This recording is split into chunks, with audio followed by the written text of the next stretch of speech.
ថ្ងៃនេះសិស្សថ្នាក់ទី12ប្រឡងបាក់ឌុបសំខាន់មេភ្លៀងតាមពីព្រឹកព្រលឹមទៀតហើយឃើញពុកម៉ែបងប្អូនដែលត្រូវជាអាណាព្យាបាលរបស់សិស្សថ្នាក់ទី12ក៏ឆោតចាំនៅមុខមណ្ឌលប្រឡងទាំង5ភ្លៀងនឹងឯងហើយឃើញទស្សនវិជ្ជាបែបនេះហើយក៏នឹកឃើញដល់ខ្លួនឯងការប្រឡងបាក់ឌុបឆ្នាំ2025ថ្ងៃប្រឡងបាក់ឌុបមេភ្លៀងតាមពីម៉ោង3ព្រឹករហូតដល់ពេលប្រឡងបាក់ឌុបចប់ទើបរាំងនិយាយរួមទៅភ្លៀងតាំងពីថ្ងៃនឹងតែម្ដងពុកម៉ែបងប្អូនហើយថ្ងៃខ្ញុំប្រឡងបាក់ឌុបពុកក៏ជូនទៅប៉ុន្តែម៉ែបានជូនទៅទេដោយសារតែគាត់ចាត់ធ្វើការងារហើយពីដំបូងឡើយខ្ញុំថាចង់ឲ្យពុកជូនទៅទេខ្លាចគាត់ពិបាកឆោតចាំណាមួយដោយសារតែអាណាព្យាបាលគឺតម្រូវឲ្យឆោតចាំនៅមុខមណ្ឌលប្រឡងនឹងឯងពុកម៉ែបងប្អូនហើយថ្ងៃប្រឡងគឺមានអាណាព្យាបាលនិងសាច់ញាតិបងប្អូនសិស្សថ្នាក់ទី12ជាច្រើនឆោតចាំនៅមុខមណ្ឌលប្រឡងច្រើនខ្លាំងមែនតើអញ្ចឹងទៅដល់ពេលខ្ញុំចេញពីមណ្ឌលប្រឡងមកគឺមិនវិញដែលរកពុកអត់ឃើញទេសូម្បីតែមិត្តភក្តិខ្ញុំក៏អញ្ចឹងដែរពុកម៉ែបងប្អូនព្រោះអីអាណាព្យាបាលនៅឆោតនៅមុខមណ្ឌលប្រឡងគឺច្រើនជាងសិស្សថ្នាក់ទី12ទៀតនិយាយរួមទៅគឺសុទ្ធតែអ្នកផ្ដល់កម្លាំងចិត្តឲ្យកូនសិស្សថ្នាក់ទី12ណាអញ្ចឹងទៅគឺច្រើនខ្លាំងមែនតើទោះបីជាអ្នកអត់បាន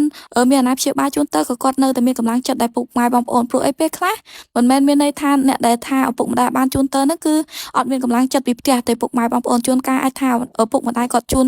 ផ្ដល់កម្លាំងចិត្តពីផ្ទះអញ្ចឹងទៅពុកម៉ែបងប្អូនហើយពេលខ្លះទៀតអាចនឹងគាត់រវល់ការងារអញ្ចឹងទៅហើយពេលខ្លះខ្លាចសិស្សថ្នាក់ទី12ហ្នឹងគឺគាត់អត់ចង់ឲ្យពុកម្ដាយគាត់ទៅណាដោយសារតែខ្លាចពួកគាត់ពិបាកអីចឹងទៅហើយចំណែកខ្ញុំវិញពីដំបូងឡើយក៏ចង់ឲ្យពុកជូនទៅដែរខ្លាចគាត់ពិបាកឆោតចាំព្រោះឲ្យពេលប្រឡងបាក់ឌុបគឺឆោតចាំយូរដែរព្រោះឲ្យតម្រាំតែចេញពីប្រឡងពុកម៉ែបងប្អូនហើយត្រូវក្រោកតាំងពីម៉ោង3ម៉ោង4ព្រឹកទៅមណ្ឌលប្រឡងដោយសារតែខាងមណ្ឌលគឺតម្រូវឲ្យទៅដល់មណ្ឌលប្រឡងមុនពេលម៉ោង6:00ព្រឹកហើយជាពិសេសហ្នឹងថ្ងៃប្រឡងគឺភ្លៀងទៀតពុកម៉ែបងប្អូនភ្លៀងតាំងពីម៉ោង3ព្រឹករហូតដល់ពេលប្រឡងបាក់ឌុបចប់ទើបរាំងភ្លៀងហើយថ្ងៃខ្ញុំប្រឡងបាក់ឌុបពេលថ្ងៃគឺថ្ងៃទី1នឹងឯង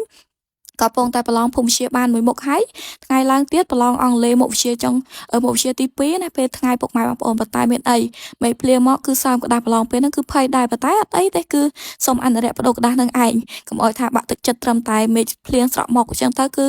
ភ្លៀងគឺពិបាកដែរខែភ្លៀងអញ្ចឹងទៅគឺតតែមានការអាវភ្លៀងមានឆាត់មានអីដែរនឹងឯងពុកម៉ែបងប្អូនហើយពេលប្រឡងបាក់ឌុបគឺ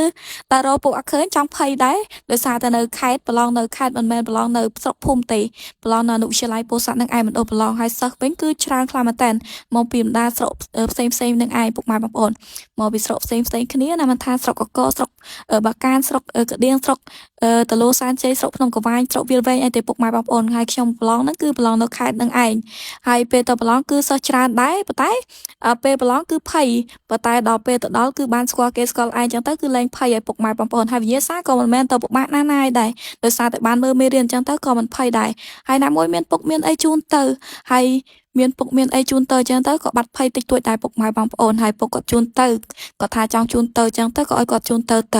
ហើយពេលជូនទៅហ្នឹងគឺគាត់ជូនទៅហូបបាយហូបអីនឹងឯងពេលចេញពីប្រឡងគឺពុកក៏ទិញបាយទិញអីឲ្យហូបប៉ុន្តែហូបបាយត្រង់មាត់ទេពុកម៉ែបងប្អូនដោយសារតែអត់តន់ដឹងអីផងគឺជិតដល់ម៉ោងចូលប្រឡងទៀតហូបបាយកើតឆ្អែតបាយអត់បានហូបអីផងប៉ុន្តែឆ្អែតបាយមុនបាត់គឺវិញ្ញាសាទៅឆ្អែតទៅណាពុកម៉ែបងប្អូនប៉ុន្តែនៅតែអាចធ្វើបានគ្រាន់តែថាអត់សូវហ៊ានទុកចិត្តខ្លួនឯងចឹងទៅប៉ុន្តែនៅតែធ្វើបានពុកម៉ែបងប្អូនគ្រាន់តែថាពេលហ្នឹងចង់ភាំងដែរសំនួរបន្លំចឹងទៅចង់រកភាំង